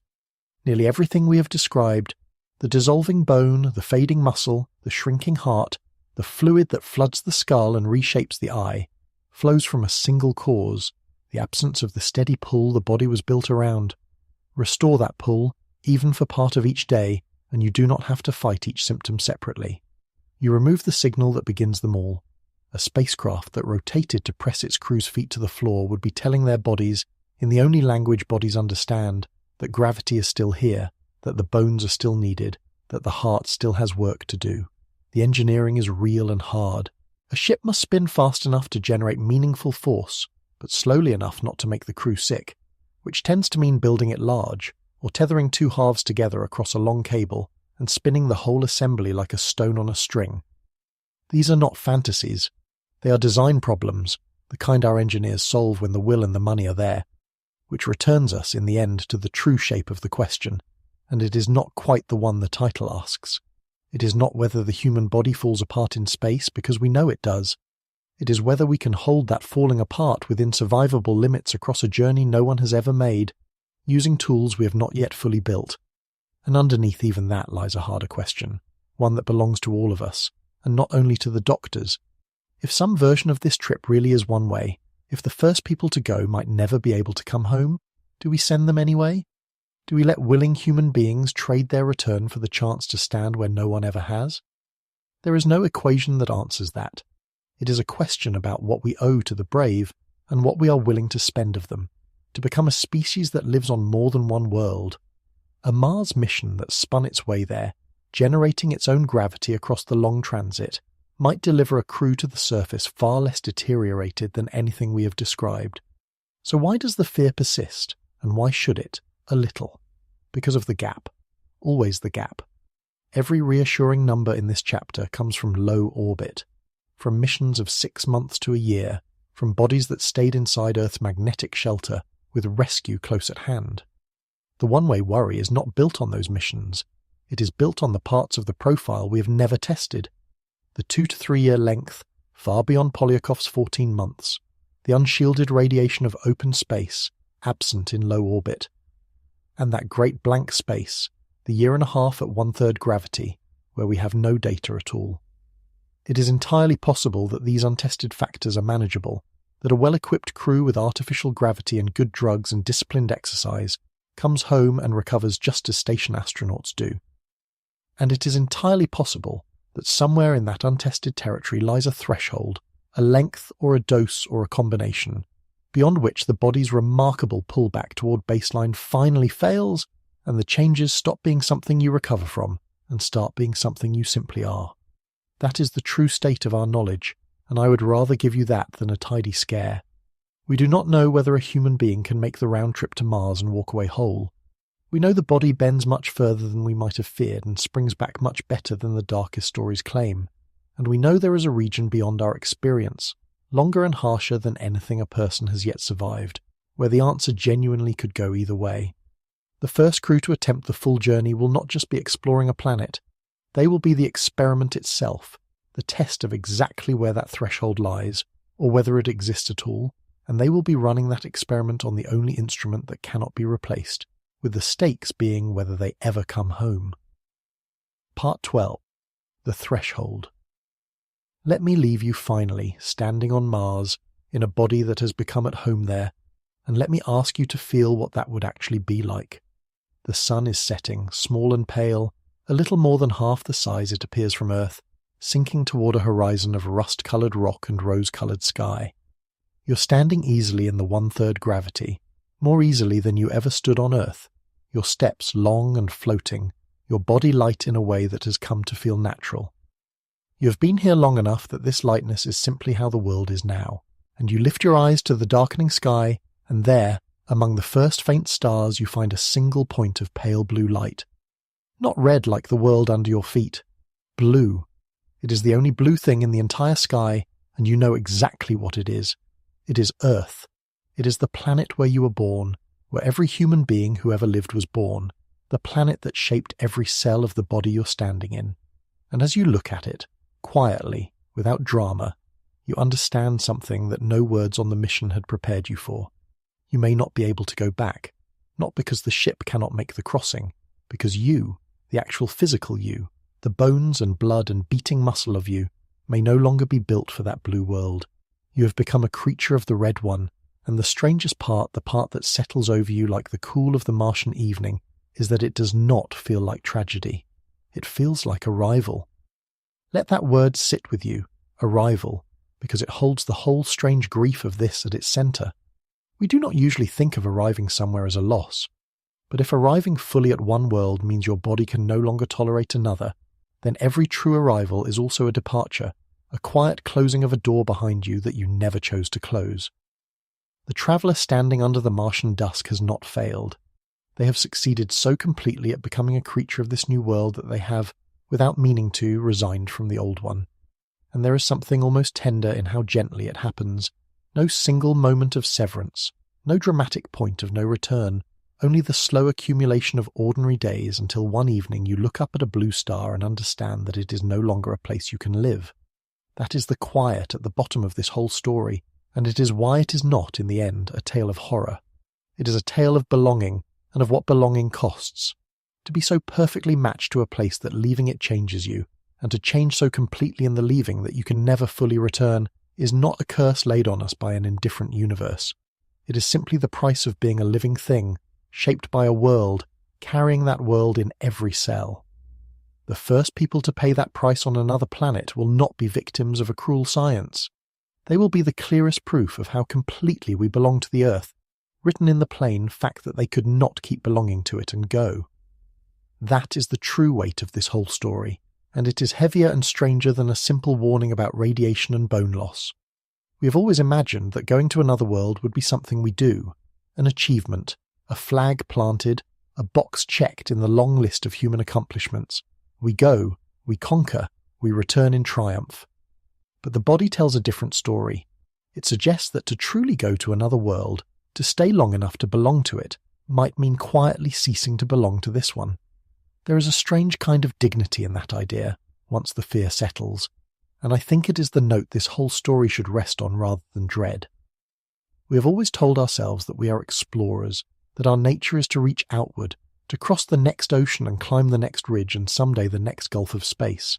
And that is true. But we rarely admit the other half of it, that reaching outward has always changed the ones who reached, that no one who crosses a true frontier comes back quite the same. Usually that change is invisible, a matter of memory and character. On the way to Mars, for the first time, the change would be written into the body itself, plain enough to measure, and perhaps permanent enough to keep them there. The first Martians would not be a different species. They would be us, the same restless creatures who once walked out of one valley to see what lay beyond the next, following that same ancient pull as far as it will carry a human body, and discovering, at the far end of it, exactly how much of home a person keeps in their bones. That the price of arriving fully at Mars is departing just as fully from Earth, not by choice, not in a single dramatic moment, but cell by cell, entry by entry, in a ledger that closes so softly you never feel the final page turn. And so the first people who stay on Mars, if that is how it goes, may not stay out of a thirst for adventure, or heroism, or the romance of being pioneers. They may stay for a reason far more intimate and far harder to fight. They may stay because their own bodies, without ever asking them, have already decided. Because the debt they ran up in all those years away has come due, and the currency it must be paid in is the one thing they cannot give, the ability to live under the weight of home. They will look up at that blue point of light, the way sailors once looked back toward a shore they could no longer reach, and they will know that the door they walked through was never the door of the rocket. It was the door of the body, and it only ever opened one way. There is a question underneath all of this that we cannot yet answer, and I want to leave it with you unresolved, because the honest ones always are. Can a human being belong to two worlds at once? Can a body be built for Earth and for Mars, for one gravity and for a third of it, and move between them freely the way we move between countries? Or is belonging to a place something more total than that? Something written so thoroughly into bone and blood that to fully arrive at one world is to quietly lose the other? We do not know. We have never had a body that lived long enough on another world to find out, and maybe that is the most honest place to leave it, in the not knowing, because the not knowing is the truth. We stand at the very edge of what we understand about ourselves, holding a question we cannot yet answer, about a journey we have not yet made, in bodies we do not yet fully understand. The certainty, in either direction, belongs to people who have not looked closely.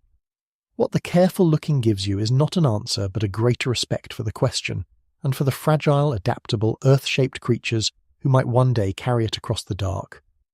The first crew to try will be the ones who answer it, with their own flesh, in the most personal experiment ever run. For now, tonight, from the safety of the only world your body has ever known, consider how completely you belong to it. Consider that the gravity you never think about is the very thing holding your bones dense and your heart strong and your legs able to carry you. Consider that you're not merely living on the earth, but that you are, in the most literal sense, made of and for it, tuned to its pull in every fibre, a creature so perfectly matched to this one planet that to leave it for too long is to slowly become something that can never fully come home. We spend our lives dreaming of the stars, of the worlds waiting out there in the dark, and perhaps we will reach them. But the reaching may ask more of us than courage, and more than genius, and more than all our machines. It may ask us to give up the one planet that ever fit us, and to become, out there in the cold and the quiet, something new. The body keeps a ledger, and the final entry, the one written on the surface of another world under a pale and distant sun, may simply read that we belonged here, once, to a small blue world before we went looking for another, and let it change us into something that could never return.